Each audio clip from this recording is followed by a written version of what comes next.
Hello बच्चों, आज हमारा क्वेश्चन है write two fraction equivalent to each of the following fraction.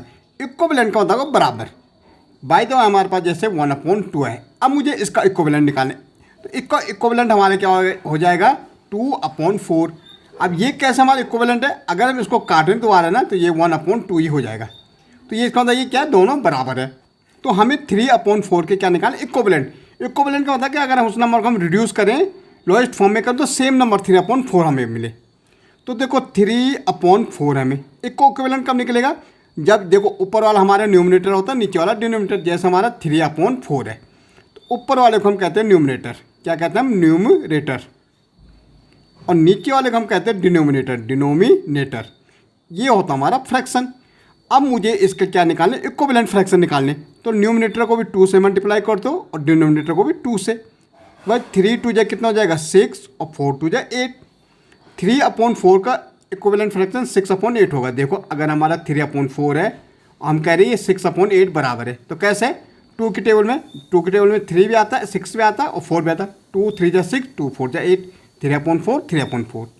लेकिन मुझे कितने निकालने, 2 इक्विवेलेंट। तो पहले तो निकल गया, दूसरा कितना 3/4 को अगेन हम 3 से कर देंगे न्यूमरेटर और डिनोमिनेटर, तो 9/12 हो जाएगा। पहला ये हो जाएगा, दूसरा ये हो जाएगा। अब देखो 7/9 का निकालना, तो न्यूमरेटर को 2 से ऊपर वाला न्यूमरेटर होता है, नीचे वाला डिनोमिनेटर होता है, 2 से कर दो दोनों को, तो कितना हो जाएगा 14/18 हो जाएगा। एक और निकालना, तो 7/9 को किससे कर देंगे, 3 से कर देंगे, कितना हो जाएगा 21/27। ऐसे आप कितने भी निकाल सकते हैं। अगर आप एक और निकालना होता है आपको, तो इसको 4 से मल्टीप्लाई करना होता है, ठीक है। तो ये क्या हो जाएगा 28/36। तो पहला, दूसरा, तीसरा।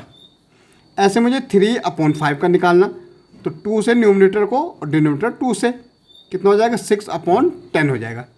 3/5 का एक और निकालेंगे, तो आप 3 से कर दो न्यूमरेटर और डिनोमिनेटर को भी, तो 9/15। ये हमारे इक्विवेलेंट फ्रैक्शन हो गए। ऐसे देखो 2/5 को न्यूमरेटर को 2 से, डिनोमिनेटर को भी 2 से, कितना हो गया 4/10। ऐसे 2/5 को न्यूमरेटर को भी 3 से और डिनोमिनेटर को भी 3 से। यहाँ हमने 2 से किया, अब 3 से करना, 6/15। अगर एक और निकालना होता तो 2/5 को आप यहाँ 3 से क्या होता, तो यहाँ 4 से कर देते, कितना हो जाता 8/20 हो जाता। ऐसे 4/7 को करेंगे, तो ये न्यूमरेटर को 2 के और डिनोमिनेटर 2 से, 8/14 हो जाएगा। 4/7 एक और करेंगे, तो 3 से कर देंगे मल्टीप्लाई, कितना हो जाएगा 12/21। ओके।